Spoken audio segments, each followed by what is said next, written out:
Okay, ठीक है। एक बार फिर मैं रिपीट कर दे रहा हूँ, बस मुश्किल से 1 या 2 मिनट लूँगा। क्वेश्चन नंबर 14 के लिए देखो मैंने क्या किया है। 14 के लिए मैंने क्या किया है कि work done of accelerant plus work done of surface tension equal to change of kinetic energy, ये जीरो बनेगा। In case of minimum work done, तो एक्सीडेंट का वर्डन क्या निकालेंगे, final surface energy minus initial surface energy. Final surface area 2 होगा, एक अंदर का 4 पाई r², एक बाहर का 4 पाई r², तो टोटल 8 पाई r² बनेगा into T surface energy. Final radius 2r है, इनिशियल रेडियस r है, सब्ट्रैक्ट कर दीजिए, आंसर आ गया 24 पाई r² टी। क्वेश्चन नंबर 15 देखो। क्वेश्चन नंबर 15 में आप एक बार रीड कर लीजिए। क्वेश्चन नंबर 15 कह रहा, मुझे ऑलरेडी क्वेश्चन पहले से पता है, इसका डायग्राम ही है, एक बार डायग्राम देख लो। डायग्राम में बता दे रहा हूँ क्या है। 2 प्लेट है, एक प्लेट ए है और एक प्लेट ए है, P1 एंड P2। अब बीच में एक प्लेट है, इसको फोर्स F से खींच रहा है। ऊपर का जो लिक्विड है उसका विस्कोसिटी कोफिशिएंट η1 है, और नीचे के सरफेस का विस्कोसिटी कोफिशिएंट η2 है, η2 है। और दोनों प्लेट की बीच की दूरी h है, दोनों प्लेट की बीच दूरी h है। कह रहे h1 दूरी पे इस प्लेट को F फोर्स से खींच रहे हो, तो इस F की मिनिमम वैल्यू क्या होनी चाहिए बताइए। और आप इस क्वेश्चन को अगर रीड करते हो, और हाँ ये क्वेश्चन आपको मिल जाएगा डिस्क्रिप्शन बॉक्स में, PDF पड़ा होगा, आप वहां से उठा लीजिए, ठीक है। अब देखो थोड़ा सा सॉल्व करने से पहले कि हम दूसरी बात करते हैं, देखो अगर मैं इस प्लेट को एग्जैक्टली इसके पास रखता तो क्या होता, और बीच में रखा हूं तो क्या हो रहा है। ये फोर्स H1 पे क्यों डिपेंड कर रहा है अभी मैं आपको समझाता हूँ, और पास रखने के बाद वो फोर्स कितना आता है उसका कॉमन सेंस में भी आपको समझा दूंगा। तो इसके लिए मैं आपको व्हाइट बोर्ड पे लेके चल रहा हूँ, तो व्हाइट बोर्ड पे चलते हैं। देखिए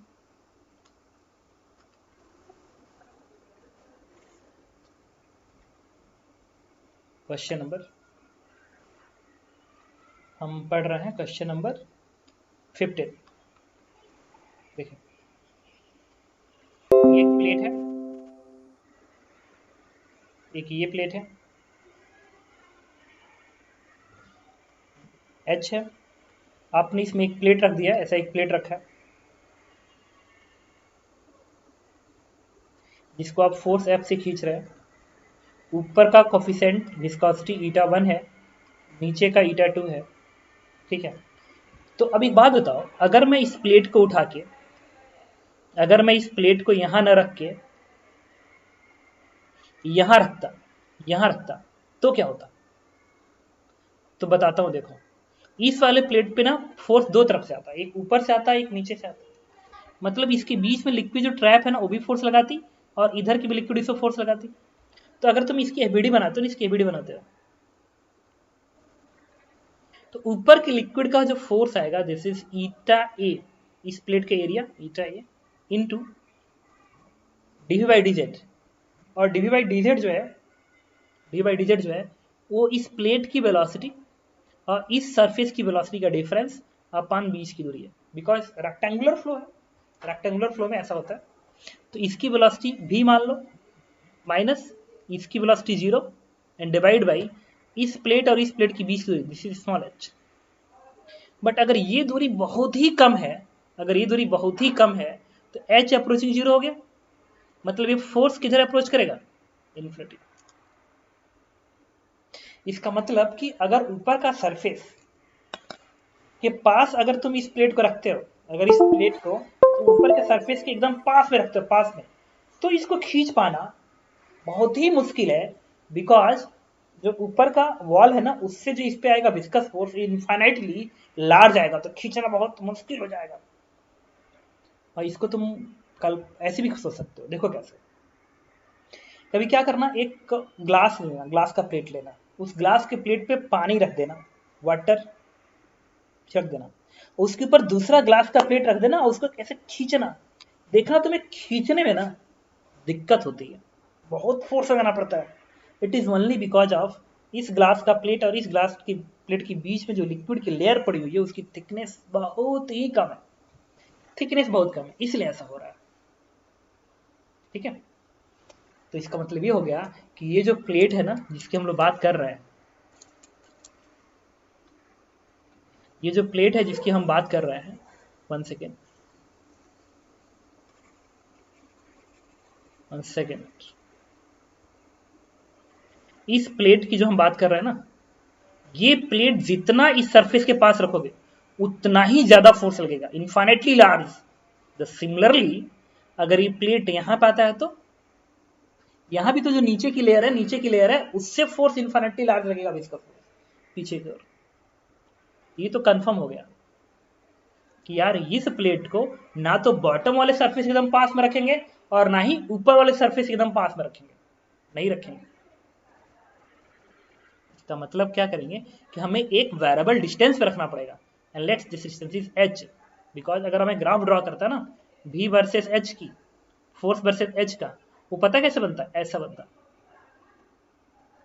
जहां ये डिस्टेंस है, दिस इज d, d नहीं h, ये दूरी h है ना, इसको तुम एक काम करो, इसको तुम x मान लो, ठीक है, और ग्राफ में ड्रॉ कर रहा हूं फोर्स वर्सेस x का, ये वाला, तो d के जस्ट बगल में फोर्स इन्फाइनेटली लार्ज करेगा, और इस प्लेट के जस्ट बगल में मतलब x 0 होगा तो भी फोर्स इन्फाइनेटली लार्ज करेगा। इसका मतलब इधर इन्फिनिटी इधर इन्फिनिटी, कहीं बीच में मिनिमम मिलना चाहिए, तो बीच में फोर्स की वैल्यू मिनिमम मिलेगी, और उन्होंने इसी x नॉट को पूछ रखा है कि इस x नॉट की वैल्यू कितनी हो ताकि फोर्स की वैल्यू क्या हो, मिनिमम आए। ओके चलो अटेम्प्ट करता हूं। तो कंफर्म है, इसके लिए आपको क्या करना पड़ेगा, इसकी एबीडी बनाइए, इस प्लेट की एबीडी बनाइए, इस प्लेट की एबीडी बनाओ, मैं फोर्स F दिखा रहा हूं, ऊपर वाले सरफेस से विस्कस फोर्स पीछे को आएगा, and this viscous force will be equal to eta, eta 1 है ना, तो eta 1 into surface area is a, eta A into d by D z, rectangular flow है तो डी बाई डी जेड क्या बनेगा, वेलोसिटी का डिफरेंस डिवाइड बाई 20 की दूरी। लेट्स इसकी वेलोसिटी, प्लेट की वेलोसिटी भी है तो भी में से इसको सेपरेट कर दो, और ऊपर का सरफेस स्टेशनरी है तो उसकी वेलोसिटी 0, तो दिस भी माइनस 0, तो भी माइनस 0 डिवाइड बाई 20 की दूरी, दिस इज x, बन गया विस्कस फोर्स। वैसे जो नीचे वाला सरफेस है ना उस सरफेस से निकालते हैं विस्कस फोर्स की वैल्यू, तो नीचे लिक्विड ईटा 2 है तो आप क्या लिखेंगे, ईटा 2 इंटू ए, वेलोसिटी का डिफरेंस इसके और इसके बीच का, अगेन भी, और नीचे का सरफेस भी रेस्ट में है, तब क्या लिखेंगे, v माइनस 0 डिवाइड बाई, अच्छा ये दूरी कितनी आएगी, अगर ये पूरा h है ये x है तो this is h minus x, इसलिए अब मिनिमम फोर्स पूछा, तो मिनिमम फोर्स के केस में कंफर्म ये जो फोर्स होना चाहिए जस्ट इन दोनों फोर्स के रिजल्टेंट को इक्वेट करें, ठीक है, तो फॉर मिनिमम फोर्स इसका एक्सेलरेशन 0 होगा, और उस मिनिमम फोर्स भी इस x पे डिपेंड कर रहा है, तो इस केस का मिनिमम फोर्स के लिए ये f इसको बैलेंस करेगा, मतलब एक पर्टिकुलर x पे मिनिमम फोर्स के लिए नेट फोर्स 0 होना चाहिए, तो नेट फोर्स 0 करो तो this force equal to summation of this, तो ईटा 1 ए भी अपान x का पावर -1 कर दो, और यहां से क्या आएगा, ईटा 2 ए h माइनस एक्स का पावर -1 बन गया। अब ये जो मिनिमम फोर्स आ रहा है वो भी x पे डिपेंड कर रहा है, तो इस x की वैल्यू बदलोगे तो फोर्स बदलेगा, तो for f minimum differentiation will be 0 कर दो, तो बनेगा ईटा 1 ए भी x का पावर -2, माइनस साइन बाहर आ जाएगा, फिर इसका डिफरेंशिएशन ये बनेगा माइनस ईटा 2 ए h माइनस एक्स का पावर -2, 0 किया ना, यहां से a से a कैंसिल आउट हो जाएगा, और इसमें भी तो v का टर्म था, इसमें भी तो v का टर्म था, तो भी यहां भी आएगा, v भी कैंसिल आउट हो जाएगा, इसको इधर भेजो तो बनेगा ईटा 1, और ये माइनस साइन का डिफरेंस यहाँ पे प्लस बनेगा, ईटा 1 और ये बनेगा x का स्क्वायर नीचे आ जाएगा, x का स्क्वायर, और ये क्या बनेगा ईटा 2 h माइनस एक्स का स्क्वायर, ठीक है, ओके। अच्छा क्वेश्चन एक बार फिर रीड कर लूं, क्वेश्चन में क्या कहा था, x की वैल्यू पूछा था, कितना दूरी पे फोर्स लगाए ताकि फोर्स आपको मिनिमम लगे, तो x ही तो निकालना है, इसको सिंप्लीफाई कर दो आपको आंसर मिल जाएगा, और डेटा में उन्होंने दिया है ईटा 1 और ईटा 2 की वैल्यू, उन्होंने दिया है ईटा 2 is 4 times of eta 1, eta 2 is 4 times of eta 1, this eta 2 is 4 times of eta 1, तो चलो सिंप्लीफाई करते हैं क्वेश्चन को,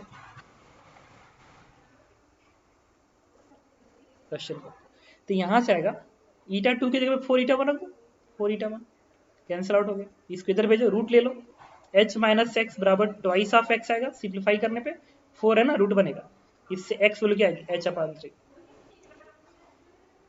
ठीक है, तो अगर ऊपर से आपने h/3 डिस्टेंस पे फोर्स लगाया तो आपको मिनिमम फोर्स लगाना पड़ेगा उसको एक कांस्टेंट वेलोसिटी से पुल करने के लिए।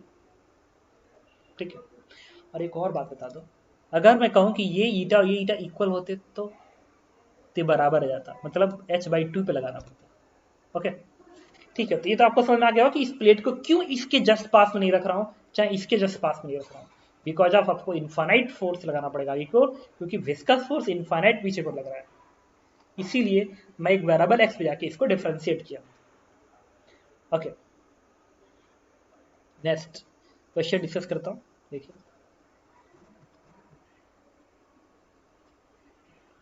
अब ये क्वेश्चन भी आपको दिख रहा होगा, ये क्वेश्चन है,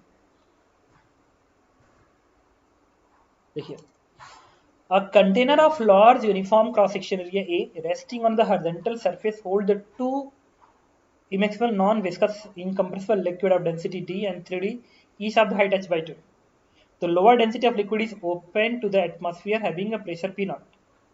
ठीक है, a teeny hole of area A punched on the vertical side of the lower container at a height h for the maximum ranges.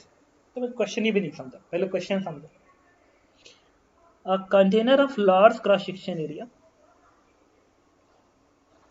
okay, resting on horizontal surface hold two immeasurable liquids,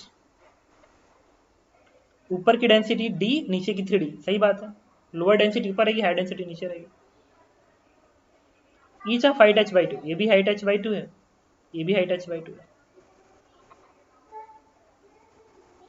A teeny hole, a lower liquid is open to atmosphere having pressure P0, lower density liquid, देखो English में भी समझ रहे हैं problem, lower density liquid, ऊपर की density open है, ठीक है, and teeny hole of area punctured the vertical side of the lower container at height h,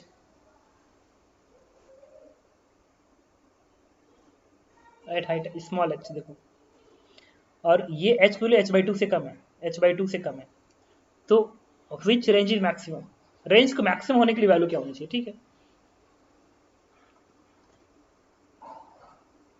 height है, तो यहाँ से स्मॉल एच दूरी पे आपने एक होल बना दिया और इस एच की वैल्यू पूछ रहा था कि रेंज की वैल्यू मैक्सिमम है, तो आपको ये एच निकालना है, दूसरा रेंज निकालना है और वेलोसिटी ऑफ इफ्लक्स निकालना है। देखो एक सिंपल क्वेश्चन है, बट ये जेई एडवांस का पूछा हुआ क्वेश्चन है, ठीक है, तो सिंपल है तो क्या फर्क पड़ता है, रिवाइज तो कर रहे हैं, कर लेंगे रिवाइज, ठीक है, रिवीजन करना जरूरी है, तो चलिए अटेम्प्ट करता हूँ। एक बार व्हाइट बोर्ड पे चलता है, क्वेश्चन नंबर है 16, ठीक है, तो 16 में कह रहा एक कंटेनर मैंने बना दिया और बीच में लिक्विड कर दिया h/2 का, ये भी h/2 का, density D, density is 3D, ठीक है, और आपने यहां से एक होल बना दिया, लिक्विड ऐसी गिर रही है स्मॉल एच दूरी पे। चलो क्या करेंगे, बर्नौली थ्योरम लगा दो, बर्नौली थ्योरम तुम यहाँ पे और यहाँ पे लगाओ, कभी कोई बच्चे से मिस्टेक क्या करते हैं देखना, एक स्ट्रीम लाइन ऐसे बनाते हैं और यहाँ पे और यहाँ पे लगाते हैं, मिस्टेक कर गया। बर्नौली थ्योरम में जो इक्वेशन पढ़े हो ना, ये P plus half row v square plus rho ji H, it is only valid at 2 point in which liquid having same density। तो इस थ्योरम को लगाने से पे एक चीज को ध्यान रखना, उस दो पॉइंट को कनेक्ट करने में हर जगह लिक्विड क्या होना चाहिए, सेम होना चाहिए। तो क्या आप यहाँ पे और यहाँ पे लगा सकते हो ना, क्यों, क्योंकि यहाँ की लिक्विड अलग है और यहाँ की लिक्विड अलग है, आप इसे नहीं लगा सकते। आप किन दो पॉइंट लगा सकते हो जहाँ पे लिक्विड सेम है, जैसे कोई क्या है यहाँ पे लगा सकता हूँ सर, और इस पॉइंट को इस पॉइंट पे लगा सकता हूँ, ऑफ कोर्स लगा सकते हो। क्या मैं इस पॉइंट को इस पॉइंट पे लगा सकता हूँ, हाँ लगा सकते हो, लगा सकते हो। तो बर्नौली थ्योरम किसी भी स्ट्रीम लाइन पे दो पॉइंट पे लगाया जा सकता है, बशर्ते उन दोनों पॉइंट को कनेक्ट करने वाली लिक्विड की डेंसिटी सेम होनी चाहिए। ठीक है, चलो बताता हूँ।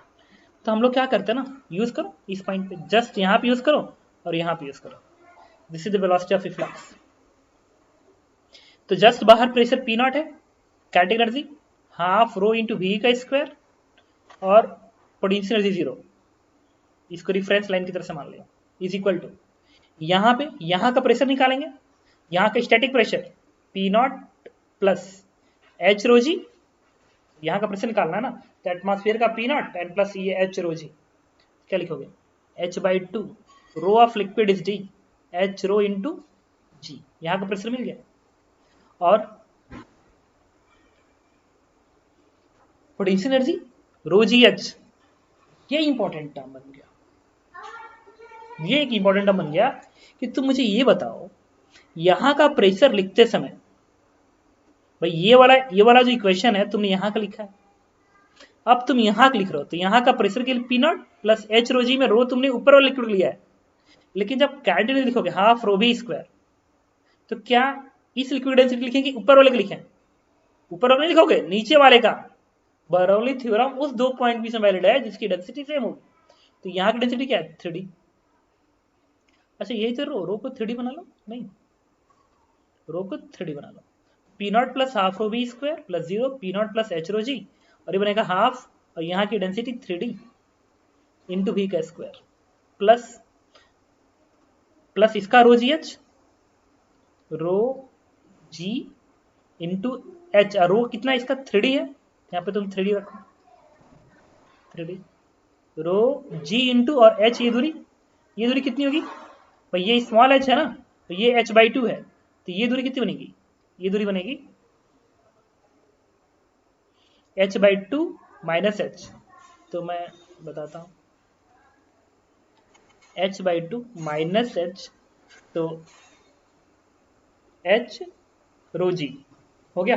एक बार फिर रिपीट कर रहा हूं, देखो यार इस वाले पॉइंट पे P naught plus half rho we square, liquid 3D बाहर आ गई, ठीक है, हॉरिजॉन्टल लाइन रेफरेंस है तो रो जी एच 0, फिर यहाँ पे पी नॉट, यहाँ का atmospheric pressure P naught plus यहाँ से लेके यहाँ तक नीचे बढ़ रहा है तो प्रेशर बढ़ेगा, एच बाई 2 रो जी की डेंसिटी डी आ रही है, और जस्ट नीचे प्रेशर में इस लिक्विड की डेंसिटी का यूज नहीं होगा, जस्ट ऊपर प्रेशर और जस्ट नीचे प्रेशर एकदम सेम होगा, बीच का गैप एकदम बहुत ही स्मॉल है, इसलिए तो प्रेशर लिख लिया P plus half rho B square, यहाँ की लिक्विड 3D है तो half rho into B square, ठीक है, and plus rho ji H, liquid की डेंसिटी 3D है ना, तो रो जी और एच यहाँ से लेके यहाँ तक की दूरी स्मॉल एच बाई 2, ओके।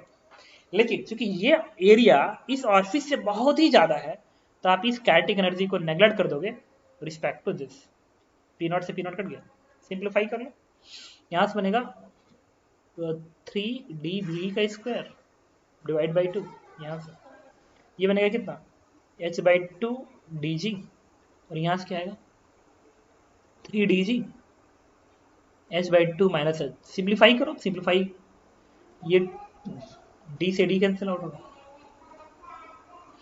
और ये बनेगा क्या, इसमें से g कॉमन निकाल लो, देखो कैलकुलेशन कितना वीक हूँ, g का a1 बाई 2 बनेगा, यहाँ से g कॉमन निकालोगे तो ये क्या बनेगा, ये h है ना, यहाँ से क्या आएगा 3, कैलकुलेशन मिस्टेक हो सकता है, 3h बाई 2 माइनस ये सिंप्लीफाई करो तो 3h, और ये कितना आ गया,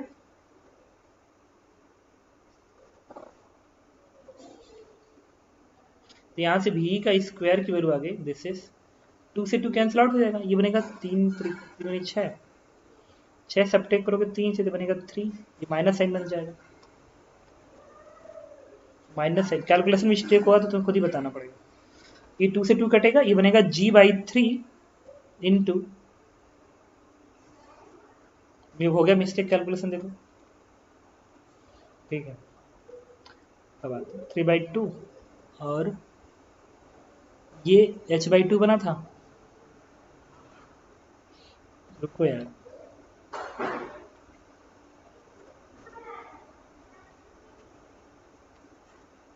ये g h बाई 2 बना था, और यहाँ से क्या था 3h बाई 2, यहाँ से क्या आएगा माइनस 3h, यही बना था ना, ये इससे सब होगा ना कैलकुलेशन में, तो ये 3 में से एक तो minus 2h,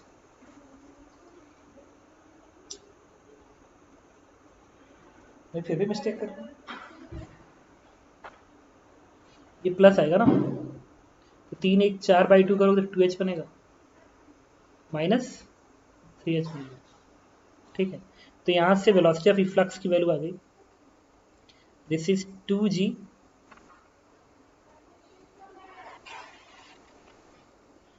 2g divide by 3 into 2 capital H minus 3 small h। ठीक है, ये बन गया।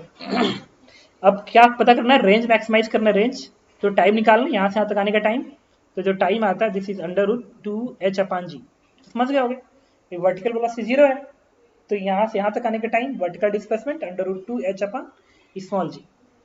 रेंज की वैल्यू कितनी आएगी, रेंज आएगा velocity of efflux multiply by time √2h/g। Efflux की वैल्यू उठा के यहाँ प्लेस कर दो, बाकी कैलकुलेशन भी मैं हटा दे रहा हूँ। एक बार अगर तुम चेक कर रहे हो तो मुझे कैलकुलेशन तुम मैसेज कर सकते हो।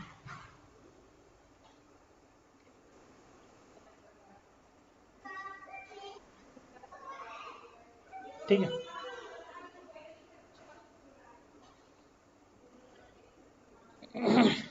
चलिए इस वैल्यू को उठा के यहाँ पर रखो, तो बनेगा क्या, आर के स्क्वायर निकाल लो, आर के स्क्वायर बनेगा वी का स्क्वायर इंटू 2h/g। इसको यहाँ पर रखो तो आर का स्क्वायर बन जाएगा तुम्हारा 2g/3 2 capital H minus 3 small h। ये वैल्यू आएगी कितनी, 2h/g, जी से जी कैंसिल आउट हो गया, आर का स्क्वायर की वैल्यू आ गई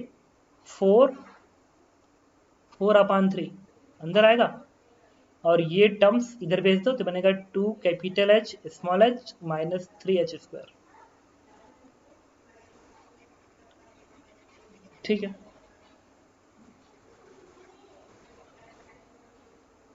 आर को मैक्सिमाइज करना, डिफरेंशिएशन 0 कर दो, अगर आर की वैल्यू मैक्सिमम निकालनी है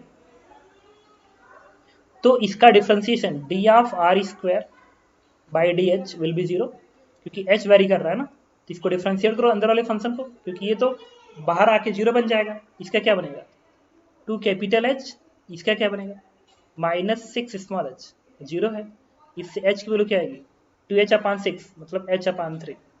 अब देखो ये ऑप्शन में कहीं पड़ा हुआ है, यस पड़ा हुआ है, ये पार्ट ऑप्शन में है, तो ये पार्ट इसका सही हो गया। अगला उन्होंने क्या पूछा, वेलोसिटी फ्लक्स कितना होगा, तो जब ये h निकाल लिया है तो इसको उठा के तुम यहाँ पर रख दो, वेलोसिटी फ्लक्स आ जाएगा। अब पूछा है रेंज कितना होगा, तो ये जो h है उसको उठा के यहाँ पर रख दो, आपको रेंज मिल जाएगा। समझ रहे हो मैंने क्या किया, h की वैल्यू उठा के तुम यहाँ पे रख दोगे, ये फ्लक्स की वेलोसिटी मिल जाएगी, एक ऑप्शन आ जाएगा। रेंज निकालना है तो जो ये h आया है उठा के यहाँ पर रख दो, तो रेंज की वैल्यू आ जाएगी। ठीक है, ओके, अब हम चलते हैं क्वेश्चन नंबर 17 पे। 17 में क्या कह रहा है कि a certain gravity free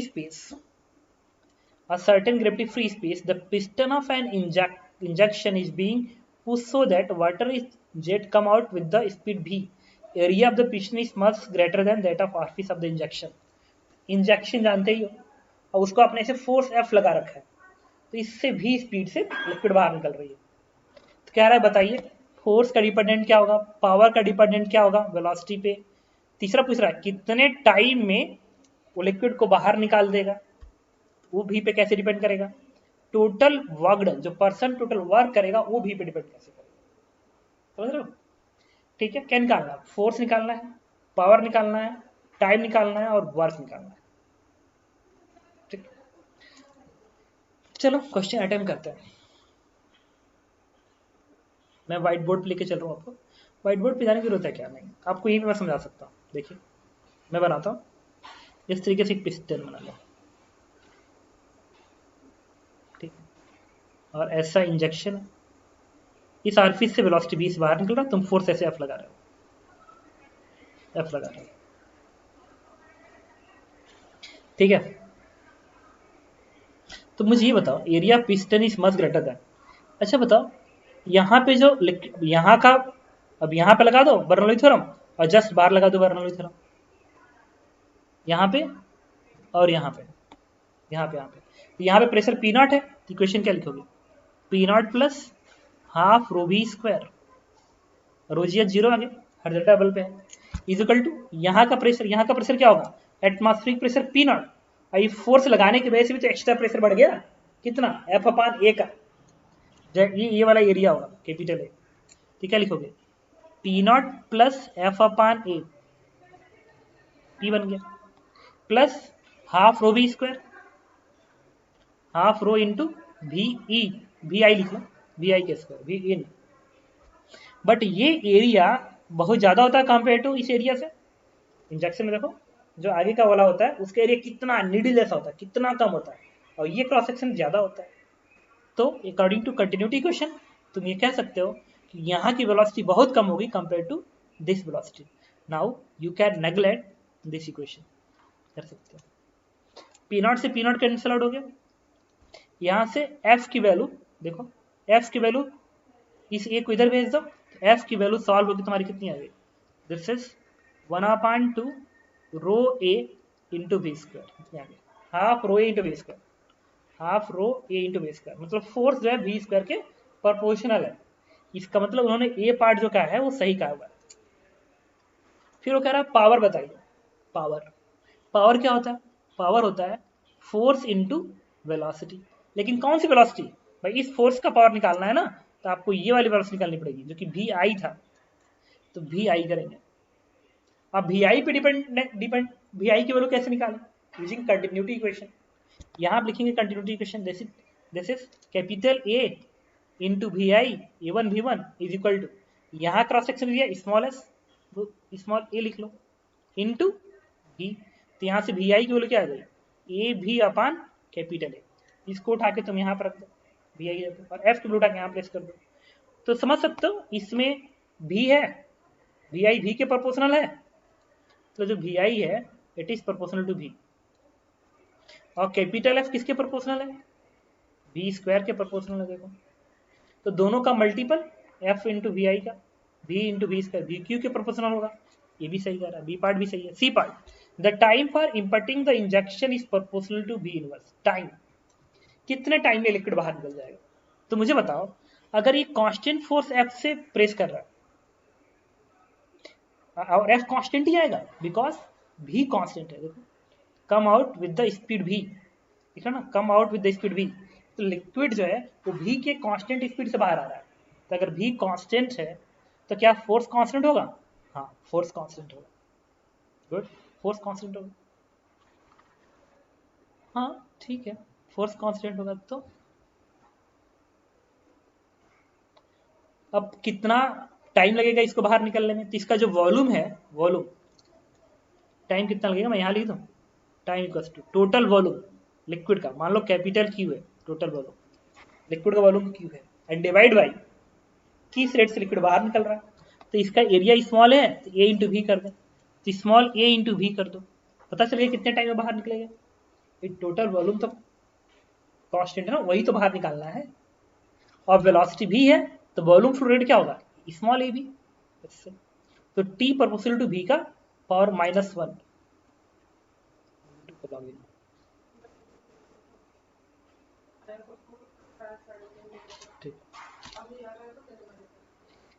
D, D part कर रहा है the total work done in imparting the injection, total work done पूछ रहा है, इस पर्सन को कितना वर्क करना पड़ेगा, अरे सिंपल है, work energy theorem, work done by all forces change of kinetic energy, kinetic energy का चेंज की बात करें, तो ये जो फोर्स वर्क करेगा ना, कैपिटल एफ फोर्स जो वर्क करेगा उसको मैं यहाँ लिख दूं, capital F is equal to change in energy, final energy half M V square, भाई लिक्विड का मास तो है, और लिक्विड के हर पार्टिकल ने इस भी स्पीड को गेन की है, इसके अंदर जितने भी पार्टिकल हैं हर पार्टिकल ने इस भी स्पीड को गेन की है, तो कैटेगरी क्या लिखोगे, half M into V square, और इनिशियली सारे पार्टिकल उसके अंदर रेस्ट में थे, तो कैंडेल 0,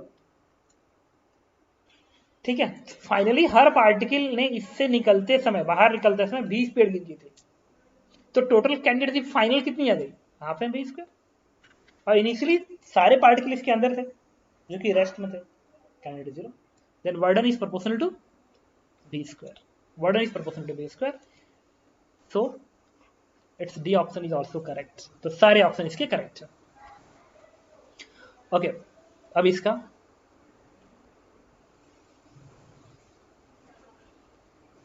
क्वेश्चन नंबर 18 डिस्कस करते हैं। 18 में कह रहा है, इसे सही से पढ़ना, एक ठीक ठाक क्वेश्चन है। कह रहा है कि an external force 6 newton is applied on the sphere of radius 10 centimetre of mass 1 kg and sphere move in liquid with constant velocity 5 metre per second making 53 degree angle with horizontal. The coefficient of viscosity of liquid is 20/6 pi. Viscous force कितना होगा, effective weight कितना है, direction of external force कितना है, और external force suddenly remove then acceleration कितना है। एक ठीक क्वेश्चन आपको व्हाइट बोर्ड पे लेके जाऊंगा, ठीक है। तो देखिए मैं व्हाइट बोर्ड शेयर कर रहा हूं और क्वेश्चन को मैं दोबारा लिख रहा हूं। क्वेश्चन नंबर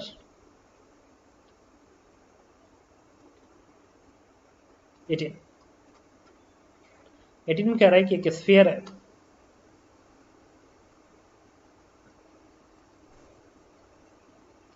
जिसकी वेलोसिटी 5 मीटर पर सेकेंड है, हॉरिजॉन्टल से 53 डिग्री एंगल पे है।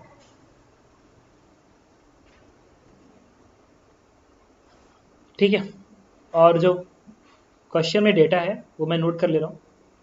रेडियस इस स्फीयर का 10 सेंटीमीटर है, मास 1 kg है, और जिस लिक्विड में है इसका कोफिशिएंट ऑफ विस्कोसिटी 20/6 पाई है,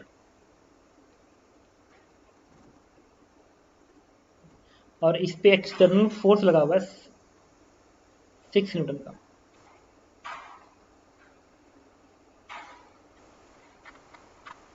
ओके, इतना डेटा है। लिक्विड की डेंसिटी भी इसमें नहीं दी गई है। 1 सेकेंड। ओके, ये क्वेश्चन है, और ये जिस लिक्विड में रखा गया उसकी डेंसिटी मुझे नहीं पता है। डेंसिटी मान लो रो के बराबर है। अब कह रहा है कि इस स्फीयर पे जिसका मास 1 kg है, कोफिशिएंट ऑफ विस्कोसिटी इसके बराबर है, ये रेडियस इसके बराबर है, उस पे 6 न्यूटन का एक्सटर्नल फोर्स लगाने के बाद इसकी वेलोसिटी कांस्टेंट हो जाती है 5 मीटर पर सेकेंड, जो कि हॉरिजॉन्टल से 53 डिग्री पे है। तो हॉरिजॉन्टल से 53 डिग्री एंगल पे ऐसे भाग रहा है। तो क्वेश्चन में आपको बताना है कि इसका इफेक्टिव वेट कितना है, ठीक है। दूसरा क्या बताना है, विस्कस फोर्स, मतलब विस्कस फोर्स कितना आएगा। सेकेंड क्वेश्चन है इफेक्टिव वेट कितना है, ठीक है। थर्ड क्वेश्चन में क्या पूछा है, एक्सटर्नल फोर्स का डायरेक्शन, जो फोर्स लगा उसका डायरेक्शन क्या है, और अगर एक्सटर्नल फोर्स रिमूव कर दिया जाए, इफ एक एक्सटर्नल को हटा दिया जाए तो एक्सेलरेशन कितना आएगा। ठीक है, चलो सिंप्लीफाई करता हूं। सबसे पहले विस्कस फोर्स की वैल्यू आप क्या लिखेंगे, 6 पाई ईटा आर भी, वैल्यू प्लेस करो। 6 पाई ईटा की वैल्यू क्या है, 20/6 पाई। रेडियस कितना है, 10 सेंटीमीटर, 0.1। वेलोसिटी v कितना है, 5। Now this value become 10 Newton. और आपको पता है विस्कस फोर्स हमेशा वेलोसिटी के अपोजिट होता है, चाहे जो भी हो जाए। Viscous force is always opposite of velocity. तो अगर ये 10 न्यूटन का है विस्कस फोर्स, तो 10 न्यूटन पीछे लगेगा। बायनेंसी फोर्स हमेशा जी के अपोजिट लगेगा। भाई एम जी नीचे को है, मास कितना है इसका, 1 kg, तो 1 इंटू जी, और buoyancy force is always in opposite direction of g. Repeat कर रहा हूं, buoyancy force is always opposite direction of g factor, g effective. तो यहाँ पे कंटेनर है, कंटेनर रुका हुआ है, उसमें आप इसको खींच रहे हो किसी डायरेक्शन में, तो जी इफेक्टिव जी के ही बराबर होगा, और बायनेंसी फोर्स उसके अपोजिट। अब एक्सटर्नल फोर्स किस डायरेक्शन में काम कर रहा है ये मुझे नहीं पता, नहीं पता। एक काम करते हैं, ये एंगल अगर 53 डिग्री है तो ये एंगल क्या आएगा, 53 डिग्री। ये 53, तो भी 53। अब इसका कन्वर्ट कर दो, 10 का cos 53, 10 cos 53, 10 cos 53 होता है 3/5। Now value is 6 Newton. और ये बनेगा 10 sin 53, एंड 10 sin 53 होता है 4/5, वैल्यू इज 8। और ये 1g किसके बराबर होगा, 10 के। इसका मतलब ये जो स्फीयर है ना, इस पे ऐसा है, ये बायनेंसी फोर्स ऊपर की ओर है और ये जो विस्कस फोर्स का कंपोनेंट आया है वो भी ऊपर की ओर आया है और ये भी किसके बराबर है 6 के बराबर है और ये वेट किसके बराबर है 10 के बराबर है। ठीक है, अब कह रहा है किस डायरेक्शन में लगाएं। क्या एक एक्सटर्नल एजेंट जो 6 न्यूटन लगाए उसे किधर लगाएं ताकि वेलोसिटी कांस्टेंट हो, मतलब नेट फोर्स जीरो होना चाहिए। नेट फोर्स जीरो कब आते हैं, जो एक्सटर्नल फोर्स है ना उसकी वैल्यू लिख लो, उसकी वैल्यू लिख लो। अच्छा एक बात बताओ, ये 6 न्यूटन का ही तो है, तुमको यही समझ में आ गया भाई।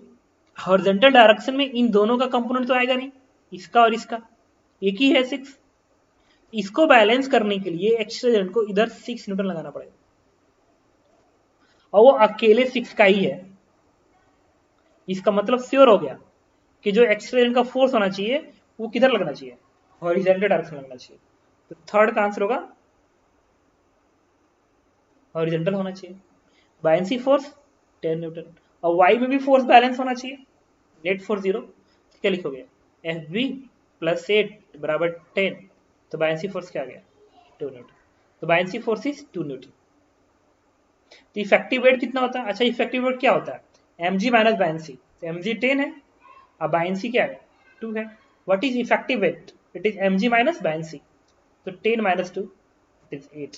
इफेक्टिव वेट 8 हो गया।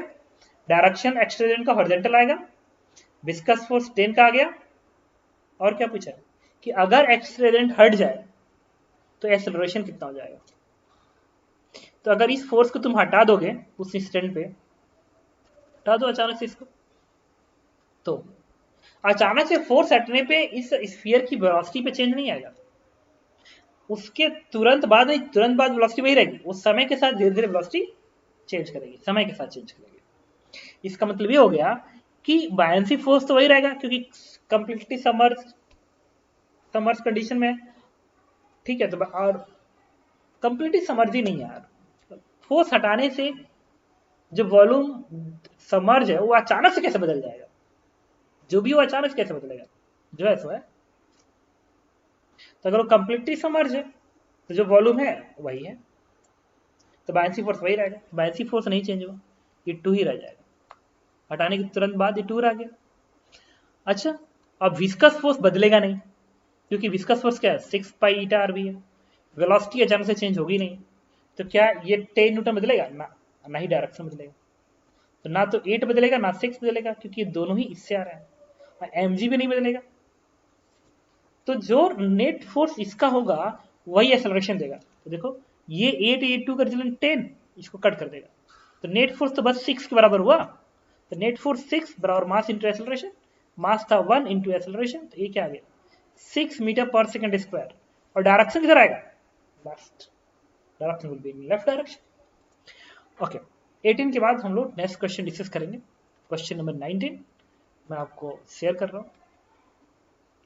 19 देखो, 19 कह रहा है क्या block of density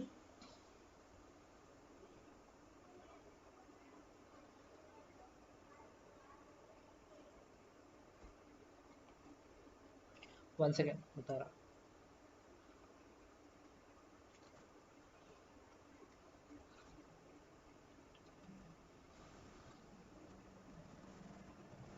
question number 19 देखो, 19 में कह रहा है a block of density इतना and mass 10 kg is suspended by the spring of stiffness 100 newton per meter. The other end of the spring is attached to the fixed end. Good, सुनते रहना। The block is completely submerged in a liquid of density 1000 kg per meter cube.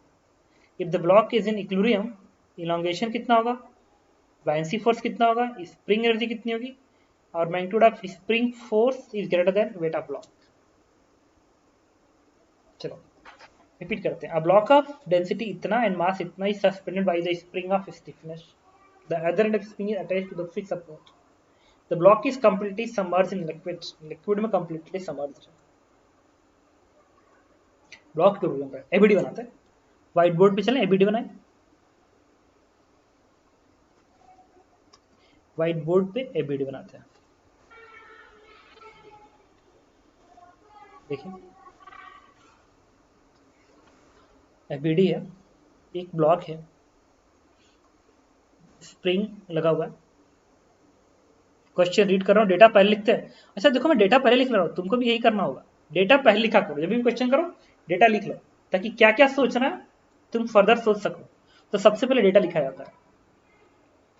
Block की density कितनी है, solid की density 2000 है, ठीक है। और मास कितना है ब्लॉक का, 10 kg है।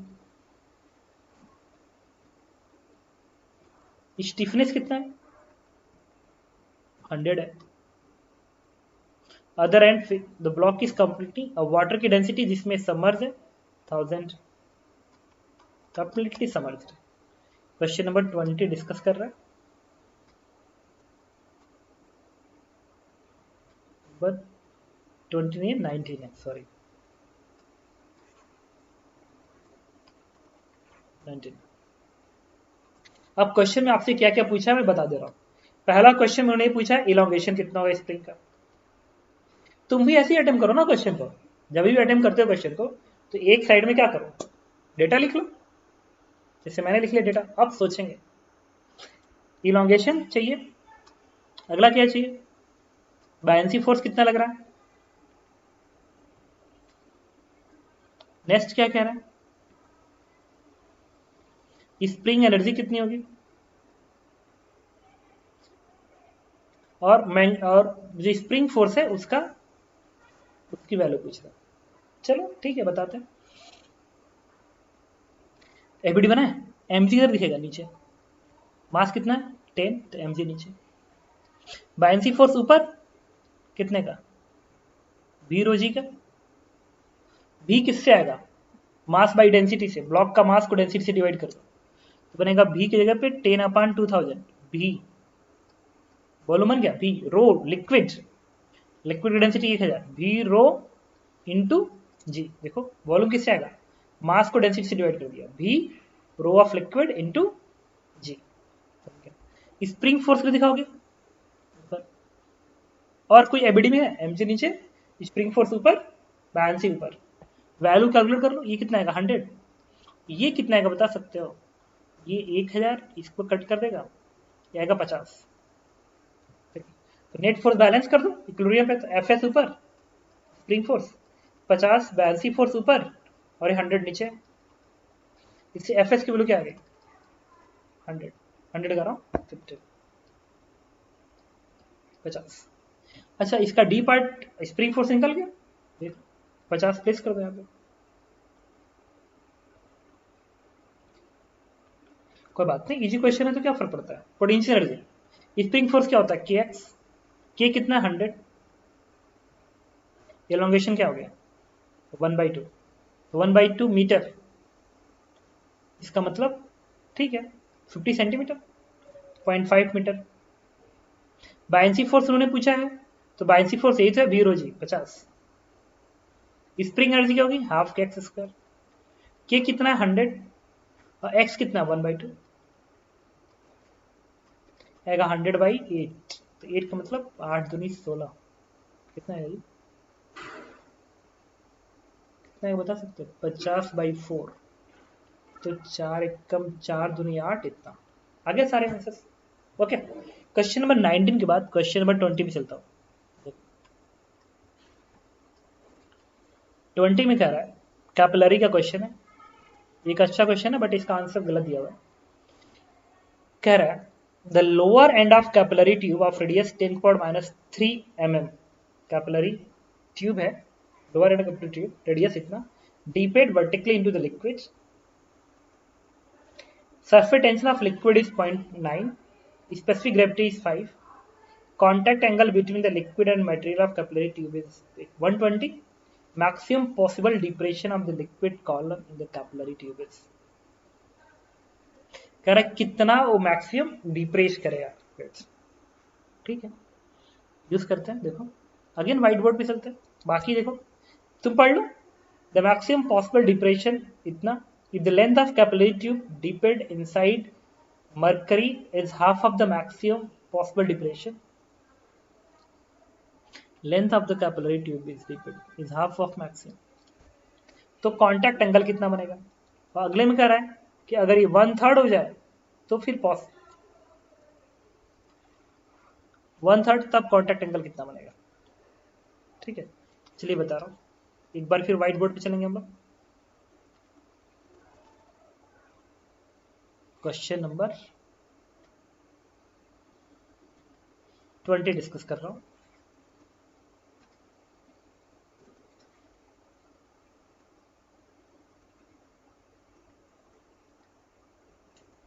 DPT is 23.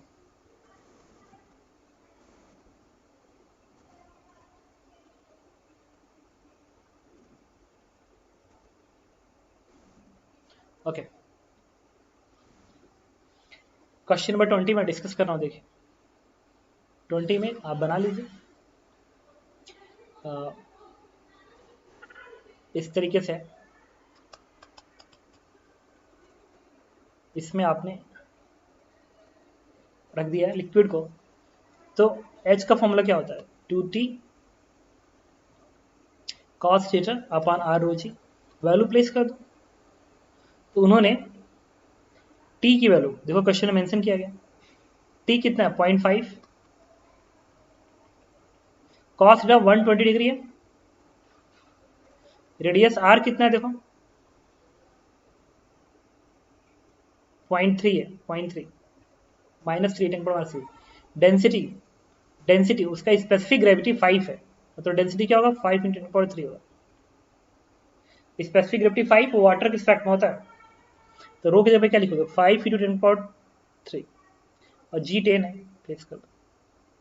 अब देखो ये cos 1t माइनस ऑफ होता है, तो इसे कट करके एक माइनस साइन ला देगा, और ये 5 इसे कट करके 0.1 में बदल देगा, और ये 3 इसे कट कर देगा, तो -0.1/10 मीटर बनेगा। सेंटीमीटर में बदल लो, दिस इज -1 सेंटीमीटर। तो मैक्सिमम डेप्थ इज 1 सेंटीमीटर। ठीक है, तो इसका मतलब उन्होंने जो ए पार्ट में पूछ रखा है मैक्सिमम पॉसिबल डिप्रेशन सही कह रहा है, बी पार्ट गलत कह रहा है। C part, if the length of capillary tube deepened inside mercury is half of the maximum possible depression. If the length of capillary tube inside mercury, if length of capillary tube deepened inside mercury is half of maximum possible depression, then angle made by mercury surface at the end of capillary is। ठीक है, अब देखो मैं इसको समझाता हूँ क्या कह रहा है। यही है, इसमें इस तरीके से है कि अगर ऐसा है,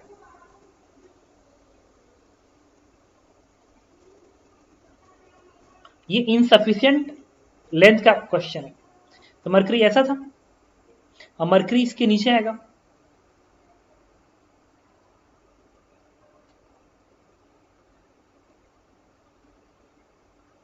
ऐसे मरकरी मान लो यहां तक, ऐसे वन सेकेंड, मरकरी मान लो ऐसे ऐसे, और ये जो डिस्टेंस है दिस इज 1 सेंटीमीटर। अब कह रहा है कि ये जो लेंथ है, ये जो डीपेड लेंथ है, ये लेंथ सपोज करो 1 सेंटीमीटर का आधा होता, तब क्या होता? इनसफिशिएंट केस बन गया। तो उस केस में क्या होगा? देखो उस केस में ये ऐसे होगा,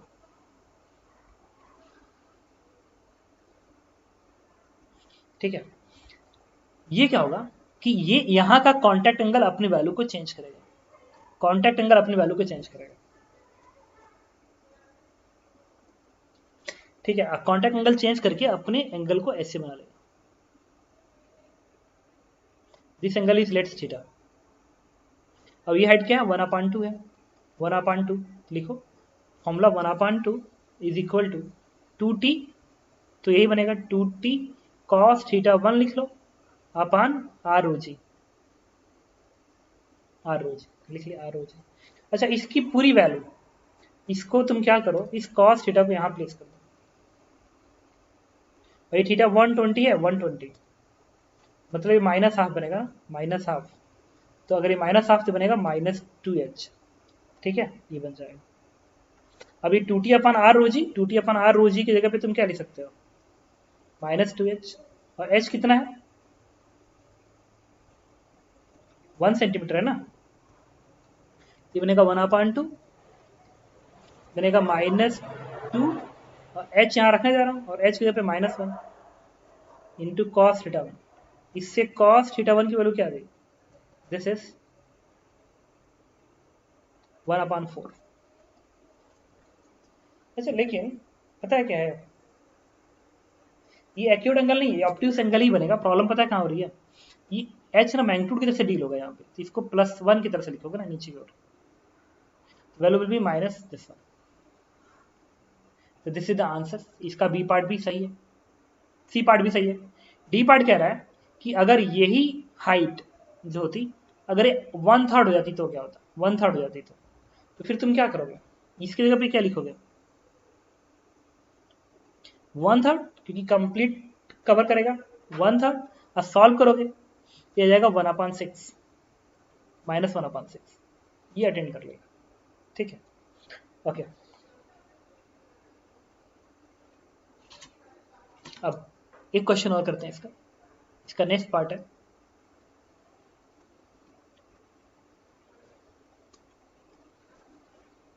20 के बाद है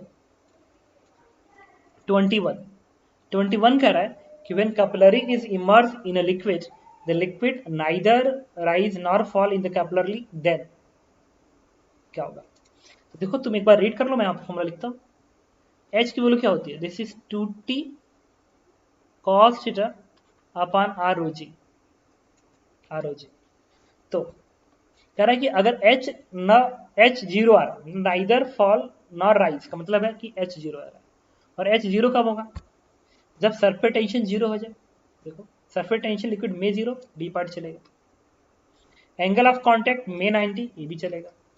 थीटा अगर 90 हो जाए तभी भी 0 आएगा, लेकिन ये मस्ट नहीं चलेगा, क्योंकि एंगल ऑफ कांटेक्ट मस्ट, क्यों, एंगल ऑफ कांटेक्ट कुछ भी हो, सरफेस टेंशन 0 हो गया, h 0 हो जाएगा। Answer is beauty. Question number 22, a liquid filled by the water of a small hole is made in the side wall of the tank at itna below the water. Water jet emerge out from the hole and fall at the distance r from it. The amount of extra pressure that must be applied at the water surface so that the range become 3r on the ground will be. ठीक है, attempt करते हैं। देखो 22,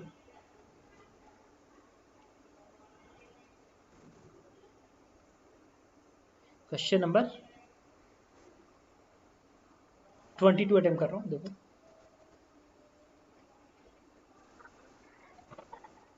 question number 22 में कह रहा है